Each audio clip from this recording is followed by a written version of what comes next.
കാലത്ത് എഴുന്നേറ്റ് ആ കിളിവാതിൽ അങ്ങോട്ട് തുറന്നിട്ടപ്പോൾ എന്തൊരാശ്വാസം. ദോശമാവ് നന്നായിട്ട് പൊന്തി വന്നിട്ടുണ്ട് കേട്ടോ. അങ്ങനെ പരിപ്പ് കഴുകി അടുപ്പത്താക്കിയിട്ടുണ്ട്. സാമ്പാറിൻ്റെ പണി നോക്കണേണേ. അപ്പോൾ സാമ്പാറിൻ്റെ കഷ്ണങ്ങൾ ചെറിഞ്ഞിട്ടപ്പോഴത്തേക്കും പകുതിയും ചീത്തായി. അതിൽ പച്ചക്ക വരെ പഴുത്ത് പോയി കേട്ടോ. ഒരു തക്കാളി ഉണ്ടായിരുന്നു. അത് ഞാൻ മുന്നത്തെ ദിവസം എടുത്ത് പോയപ്പോൾ കടയിൽ പോയി പാലും തക്കാളിയും വാങ്ങിക്കൊണ്ടുവന്നപ്പോഴത്തേക്കും ഞാൻ മഴയത്ത് നനഞ്ഞു കുളിച്ച്. പരിപ്പ് വെന്തതിലോട്ട് പച്ചക്കറി കഷ്ണങ്ങളും പൊടികളൊക്കെ ചേർത്ത് ഇതിന് ഒരൊറ്റ വീസിൽ അടിച്ചെടുക്കാം. അപ്പോൾ ആ ദോശമാവ് കുറച്ചധികം ഞാൻ ഉണ്ടാക്കിയിട്ടുണ്ടായിരുന്നു. അപ്പോൾ അതിൽ നിന്ന് കുറച്ചെടുത്ത് മാറ്റി വൈകുന്നേരം ഇനി വേറെ ചായക്കടി ഉണ്ടാക്കാൻ നിൽക്കണ്ടല്ലോ, ദോശ ഉണ്ടാക്കാമെന്ന് കരുതി.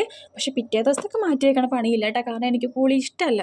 അപ്പോൾ ആദ്യത്തെ സെറ്റ് ഇഡലി അടപ്പത്തോട്ട് കയറ്റിയിട്ടാ അതിൻ്റെ പുറകെ നമുക്ക് ദോശ ചുട്ടെടുക്കാം. അങ്ങനെ സാമ്പാർ കഷ്ണങ്ങളൊക്കെ നന്നായിട്ട് വെന്ത് വന്നപ്പോഴത്തേക്കും അതിനകത്തോട്ട് ഇത്തിരി വാളംപുളി പിഴിഞ്ഞ് നന്നായിട്ട് തിളച്ച് കഴിഞ്ഞപ്പോഴത്തേക്കും വെണ്ടയ്ക്കയും വഴറ്റിയിട്ടുണ്ട്, കടുകും വറുത്തിട്ടുണ്ട്. അങ്ങനെ നമ്മുടെ സാമ്പാറും ഇഡലിയും റെഡിയായി. പുട്ടൊഴിച്ച് ബാക്കി എന്ത് പലഹാരം ഉണ്ടാക്കിയാലും ആലു പറ അമ്മ എനിക്ക് അത് സ്കൂളിലോട്ട് തന്നു വിട്ടാൽ മതി. അങ്ങനെ ആലുൻ്റെ ലഞ്ച് ബോക്സും റെഡിയാക്കിയിട്ടുണ്ട്. ഒരു മുട്ട വറുത്തത് ആമിക്കുട്ടിക്കും കൊടുത്തു വിട്ടിട്ട് അങ്ങനെ രണ്ടുപേരും സ്കൂളിലോട്ട് പോയ പുറകെ ഞാൻ നേരെ പാത്രം കഴുകാൻ വേണ്ടി കയറിയേ. അപ്പോൾ ഓണത്തിനിടയ്ക്ക് പുട്ട് വെച്ചോടോ എന്ന് പറഞ്ഞ പോലെ ഞാൻ നിങ്ങൾക്ക് ഒരു സംഭവം കാണിച്ചറിയും. നമ്മുടെ ഫ്രിഡ്ജിൻ്റെ മുകളിലിടുന്ന ഒരു കവറാണ് കേട്ടോ. അപ്പോൾ ഞാൻ നേരത്തെ ഒരു ഷോൾ കൊണ്ടിട്ട് അഡ്ജസ്റ്റ് ചെയ്തിട്ടുണ്ട്. വെച്ചപ്പോൾ ഇതൊരെണ്ണം വാങ്ങി. ഇത് 79 രൂപ. സൈഡിൽ പോക്കറ്റും കാര്യങ്ങളൊക്കെ ഉണ്ട്. ലിങ്ക് ഞാൻ താഴെ ടാഗ് ചെയ്ത് കൊടുത്തേക്കാം. അപ്പോൾ അത്ര ഉള്ള ടാറ്റ.